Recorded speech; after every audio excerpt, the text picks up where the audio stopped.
이 시간 주님의 은혜와 사랑과 축복이 말씀 가운데 충만히 임하시기를 간절히 축복합니다. 시간이 얼마 없어서 오늘 말씀은 짧게 또 PPT 보면서 잠깐 보도록 하겠습니다. 고통받는 사람들이 있었습니다. 멸시받는 사람들이 있었습니다. 그들의 삶은 온통 어둠, 흑암 그 자체였습니다. 그들의 삶은 사망으로 뒤덮여져 있었습니다. 온통 어둠인데, 온통 사망인데, 삶은 고통과 멸시와 좌절과 낙심뿐이었는데, 문제는 그들의 힘으로는 이 어둠을, 이 사망을 벗어날 길이 없었다는 것입니다. 멸시받고 천대받는 그들, 세상 가운데서 억압당하는 그들, 고통받는 그들, 그들의 힘으로는 그곳에서 벗어날 길이 없더라는 것이죠. 그런데 이사야 선지자는 이사야서 9장에서 이렇게 말합니다. 그 흑암 가운데 있던 그들 가운데, 그 사망 권세 가운데 있었던 그들 가운데, 너무 일찍 넘겼어요. 큰 빛이 임하였습니다. 큰 빛이 그 어둠 가운데 있는 그들 가운데 임하였습니다. 그래서 이스라엘 백성들은 이사야 선지자 이후 그 큰 빛이 오기를 기다리고 기다렸습니다. 얼마나 기다렸을까요? 무려 700년을 기다렸습니다. 이사야 선지자와 예수님 사이에는 700년의 간격이 있습니다. 그러던 어느 날이었습니다. 700년의 시간이 지난 어느 날, 큰 빛이 비춰오기 시작했습니다. 그 빛은 이사야 선지자가 예언했던 그 빛이었습니다. 사도 요한은 그 빛을 참빛이라 말합니다. 사도 요한은 참빛이 오셨음을 선포합니다. 그 참빛이 오셔서 각 사람에게 비추기 시작했다는 것입니다.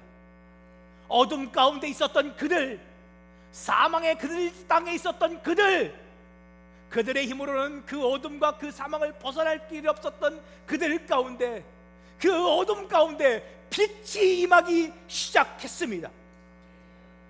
그런데 안타까운 것은 뭐예요? 사람들이 그가 빛인 줄을 알지를 못했습니다. 지난 700년이 넘는 시간 속에서 그들은 이사야 선지자가 예언했던 그 빛을 기다렸고 기다렸건만, 정작 그 빛이 임하였을 때 그들은 그가 그 빛인 줄을 몰랐습니다. 그래서 그 백성들은 그를 영접하지 않았습니다. 이사야 선지자는 그 빛을 참빛이라 말합니다. 여러분, 그 빛이 참빛인 이유가 뭘까요?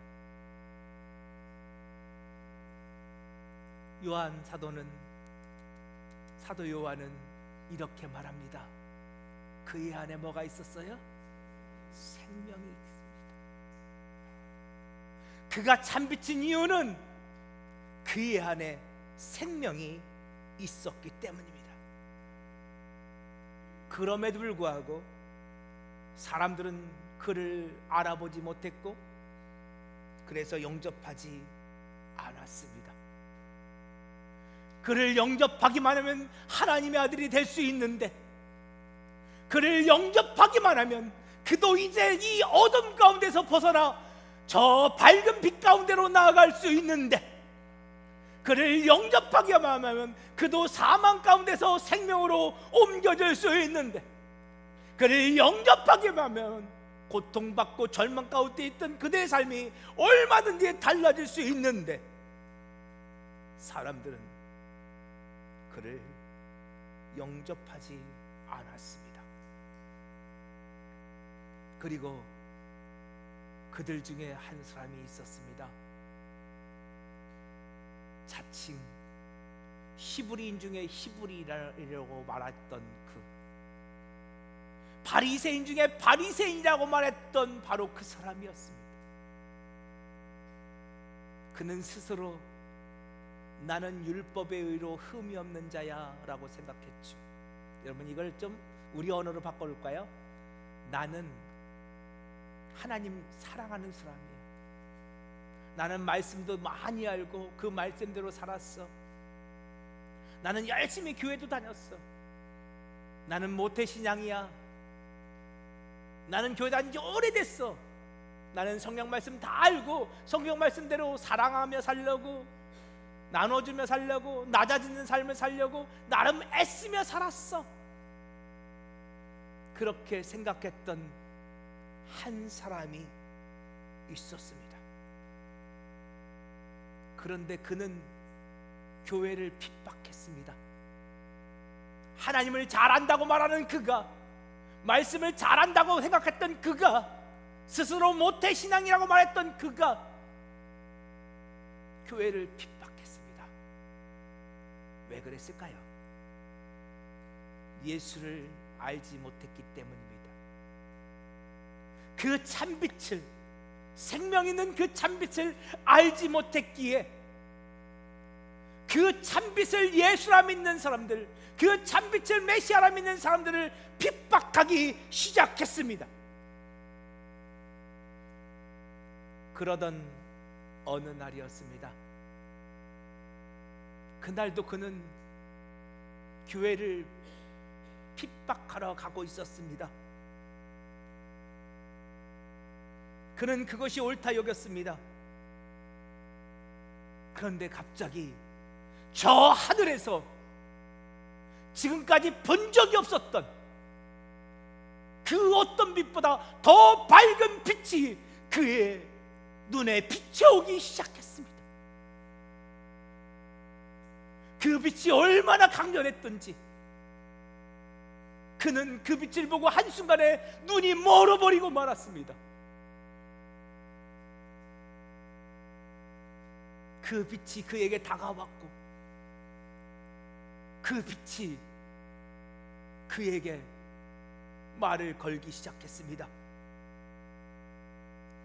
사울아, 사울아, 네가 어찌하여 나를 핍박하느냐? 그가 깜짝 놀라 물었습니다. 누구십니까? 도대체 나에게 말을 거는 당신은 누구십니까? 빛으로 나에게 찾아와 나에게 말을 거는 빛이신 당신은 누굽니까? 그때 그 빛이 이렇게 말했습니다. 나는 네가 박해하는 예수다.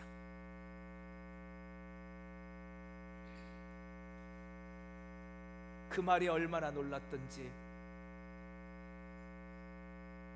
사도 바울은 그 빛 대신 주님을 보고 말에서 떨어지고 말았습니다.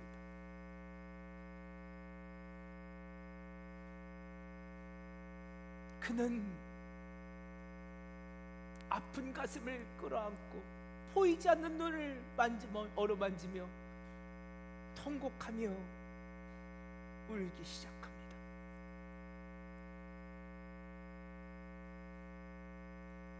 이사야 선지자가 예언했던 그 빛이 당신이라고요. 예수가 그 빛이라고요. 내가 지금까지 하나님을 너무너무 잘한다고 생각했고 예수를 너무너무 잘한다고 생각했는데 내가 당신을 알아보지 못했다고요.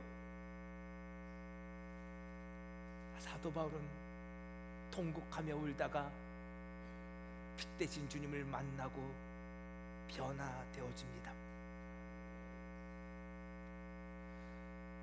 사랑하는 부여자의 가족 여러분, 그리고 오늘 성탄절이라고 아내가 졸라서 또는 아이들이 졸라서 또는 부모님이 권면해 주셔서 함께 예배에 참석하신 혹시 모를 우리 부여자의 가족들의 또 가족되는 여러분,